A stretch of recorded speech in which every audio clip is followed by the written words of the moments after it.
Matt Schauf, Alex Korf, and Jared Smola of DraftSharks.com here to talk about a subject that a lot of fantasy players really think about the wrong way, and that's fantasy football injuries. And I don't mean texting thumb.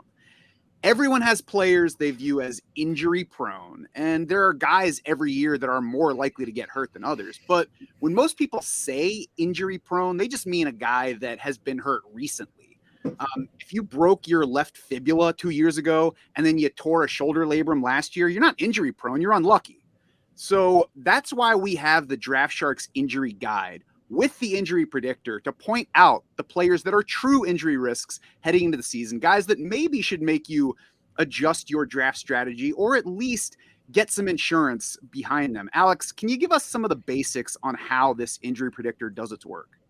Sure. So it's really a series of three different models based on first 20 years of NFL data, and that's looking at over 145,000 player games.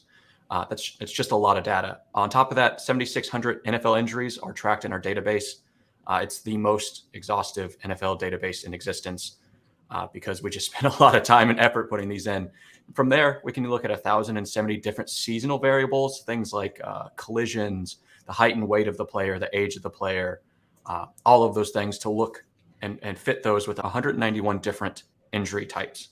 All of those fit together. We look at which things are the most sticky, how they work, and it goes through that series of different models to kind of predict based on future projection of what we think players are going to do, their likelihood of being injured, what their risk factor is, and then how many games they're going to miss with those as well.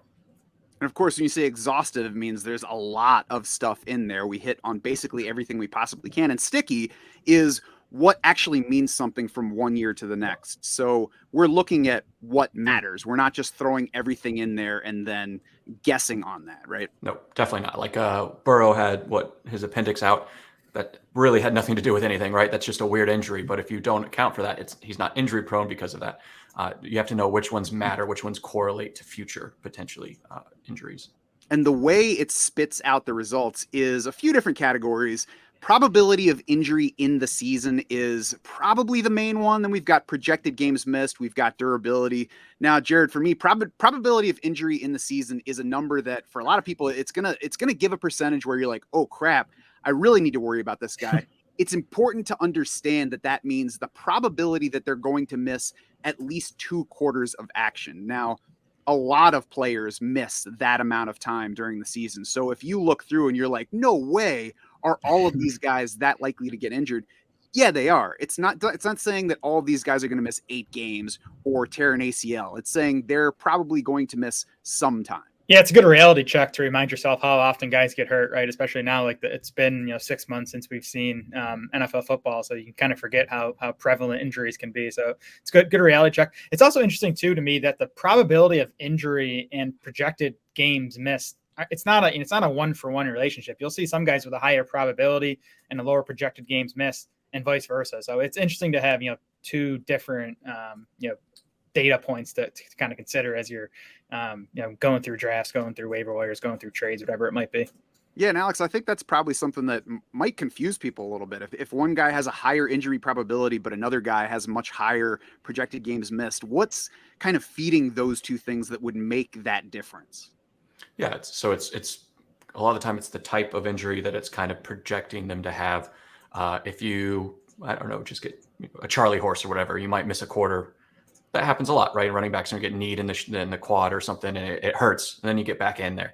Those type of injuries in particular for people that get hit a lot, that you'll see very high injury probability, but maybe not a lot of games missed. Whereas if we go in the other way, then maybe it's more games missed, but less likelihood of it occurring. I have to say that the Charlie horse injury being the first one to pop into your head signals you just having Charlie Jones on the mind, your favorite Bengals rookie. It's definitely interesting to look at those two categories next to each other. Durability is the last one that we're really going to talk about a bit today, and we're going to get to some specific players here in a minute. It's not just, this is how it works podcast. Durability is interesting because it speaks to the way a player plays through the minor stuff, right, Alex? If you see a guy that has a high injury probability, might even have a relatively high number of projected games missed, but also high durability, it doesn't seem to make sense. But the way I'm reading that is he's good at playing through injuries when he's active for the game, right? Yep. Yeah. So we have kind of baseline games missed, quarters missed for each injury, just based on 20 years of data, 7,600 plus injuries. And if a player is doing better than the average, significantly better, a lot of the time their durability can be a little bit higher. It goes up to a max of 5. It's the scale of 0 to 5. I don't know anyone that has a 0, but there's some players pretty low that seem to get nicked up a lot and then stay out.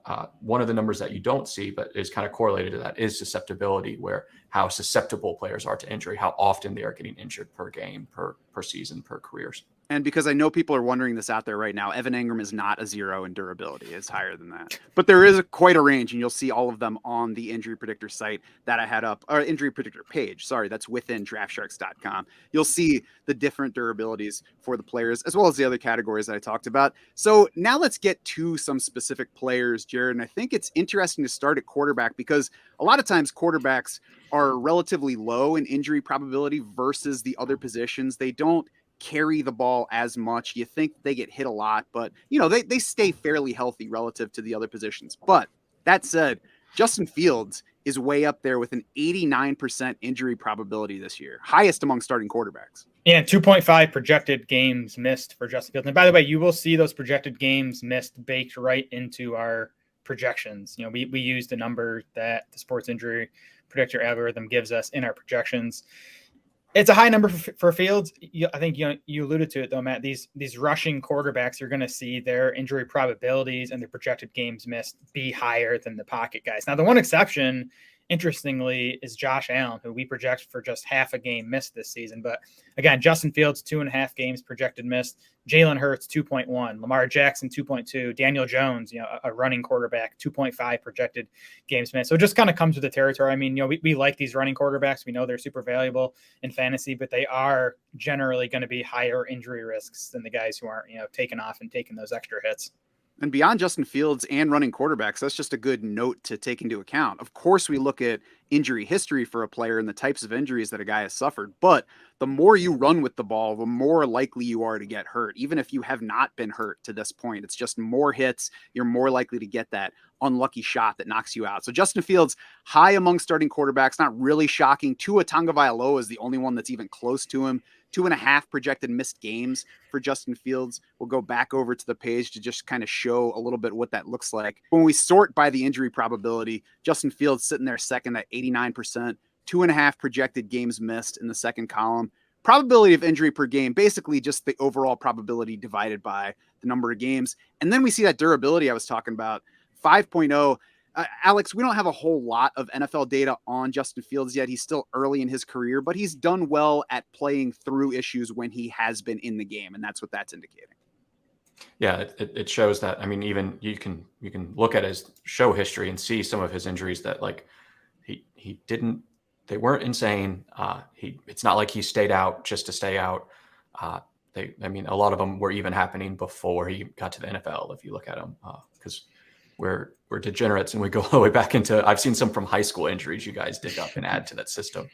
He has a lot of them, but a lot of it is just a relatively short career and they've kind of piled up. Yeah, and good reminder to you kids out there, everything that you do now lives online, so we'll find it. Over to running back now, Jared, we got Miles Sanders. That might surprise some people. It might not, though, because back with the Eagles, he got the injury-prone label, can't stay on the field kind of label.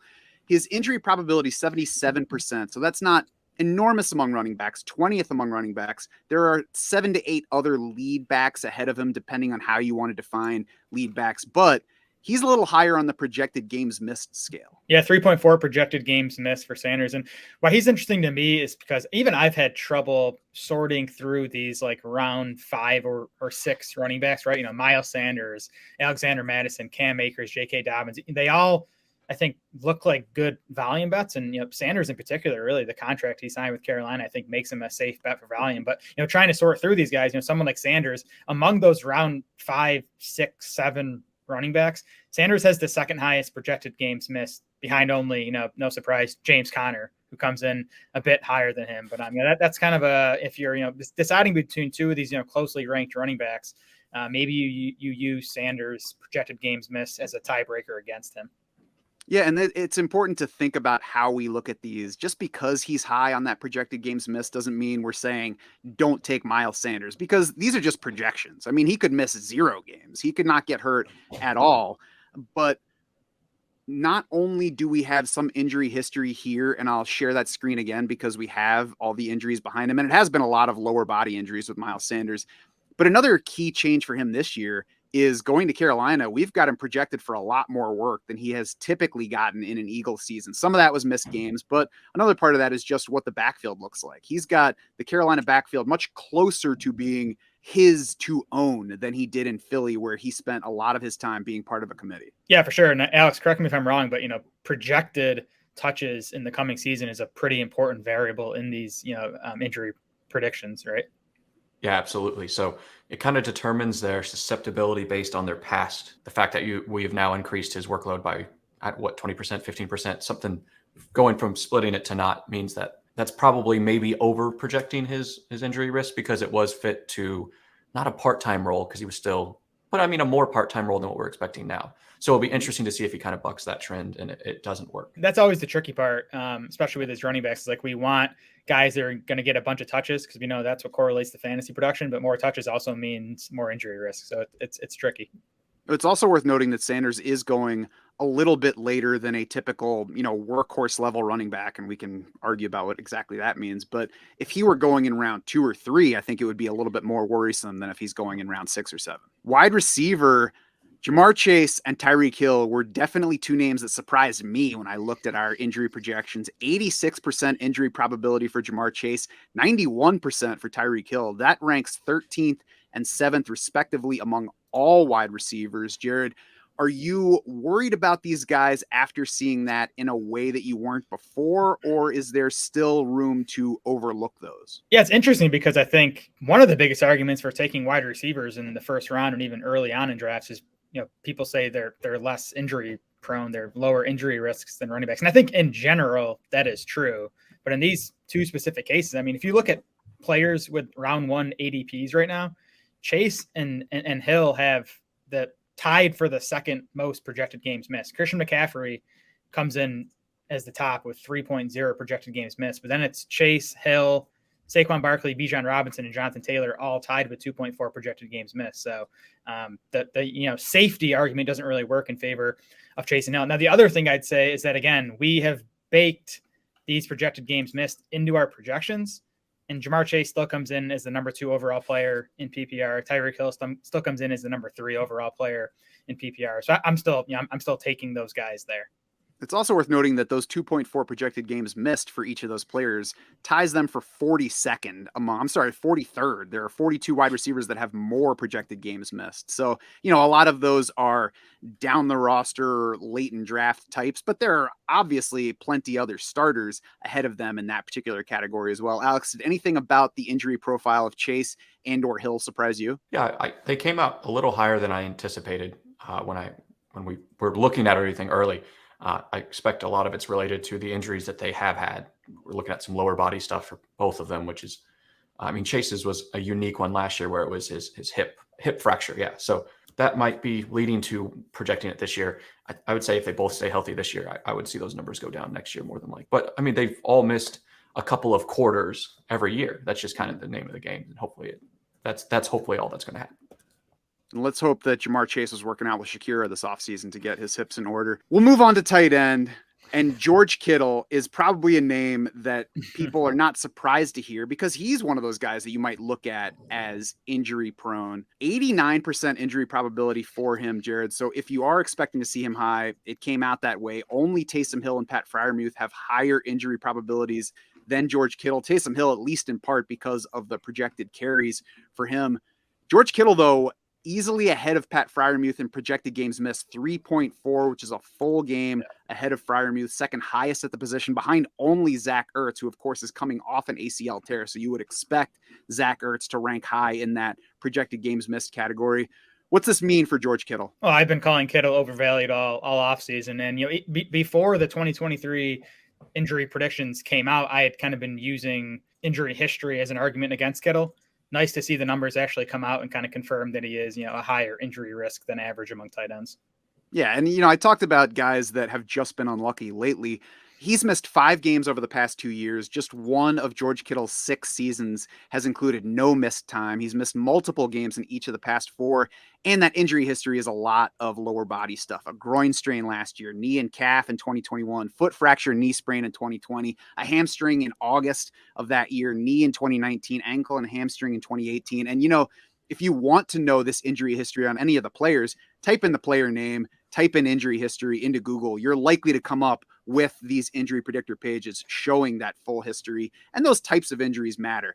Now, we've talked plenty of negative about George Kittle, and I think part of the reason that you do weigh this stuff in heavily is that he's going high among tight ends, tight end 4 in ADP in most places. One positive, he is still fairly high in the durability rating, 4.56, not quite at the top, which is 5.0, but George Kittle does at least play through injuries when he's on the field. We've heard Kyle Shanahan talk about that at times. He's like, I can't let him practice because he doesn't know how to throttle it down. So sometimes you have to just sit him to save him from himself. So we can at least say that if George Kittle's active, you should probably go ahead and start him. Yes, but if that's your best argument for a player, then, don't draft him in round 5.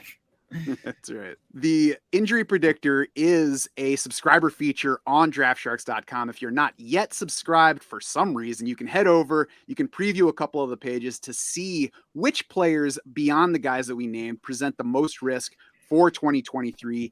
As a DS Insider, though, you will not only have full access to the Injury Predictor stuff, you're also going to see those player injury risks in your draft war room when you go to draft. It's listed right next to any player that you're considering drafting. Yes, that includes defensive players such as TJ Watt on the sample draft war room that I have on the screen right now. So, again, it's not something where you say if this guy's at 70% and this guy's at 30%, then you skip the 70% guy. But you can use it to break ties. You can use it to draft insurance behind guys that are more likely to get injured in season. It's just another data point for you to consider as you're drafting. And, frankly, it's already August. So your drafts are fast approaching. It's time to jump in and become a DS Insider. We look forward to seeing you.